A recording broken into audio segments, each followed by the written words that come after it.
Magandang umaga po sa inyo lahat na. Meron tayo ditong Yamato na welding machine. Yung luma po itong klase. Magandang klase, transformer type po ito na welding machine. Yan. Bali manumana yung kanyang pag ganyan ang pihit, palakas yan. Pag ganyan naman, pahina yung kanyang amperahe, 300 to yung maximum niya 300 ampere, 70 ampere. Ito bali switch po ito. Pag ganyan on yan, pag ganyan patay. So paano ba natin malaman kung buo yung welding machine na ito kahit hindi natin bubuksan yung kanyang cover?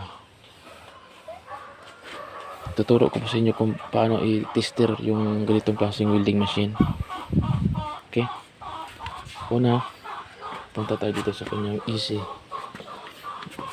cord, yung kanyang easy cord na.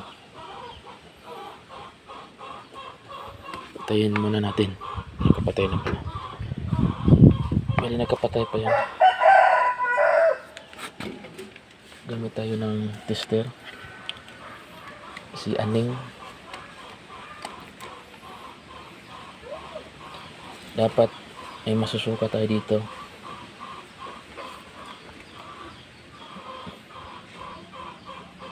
Yan, wala tayong masukat.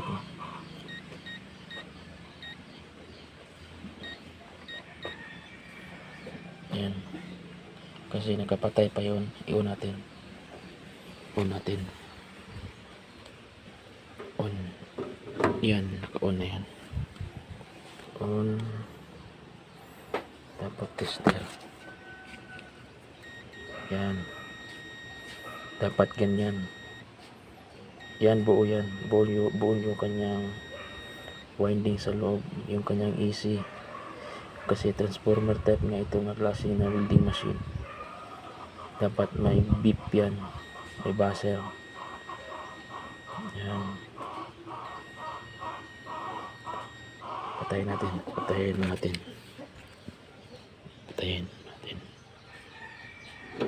Yan.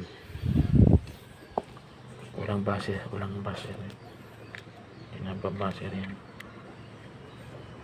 Yan, wala oh. Tapos yung kanyang out, yung pupunta sa kanyang ito yan.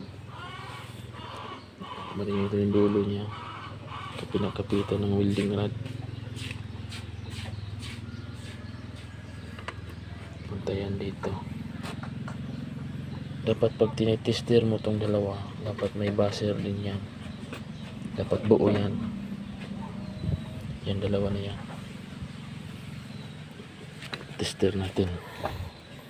Ganyan lang kung paano malaman yung buo ba yung welding machine. Dapat magbabaser to guys. Yan, 0.3. Kahit nakapatay yan, nakapatay yan, dapat nagbabaser pa rin yan. Yan, kahit po natin yan on.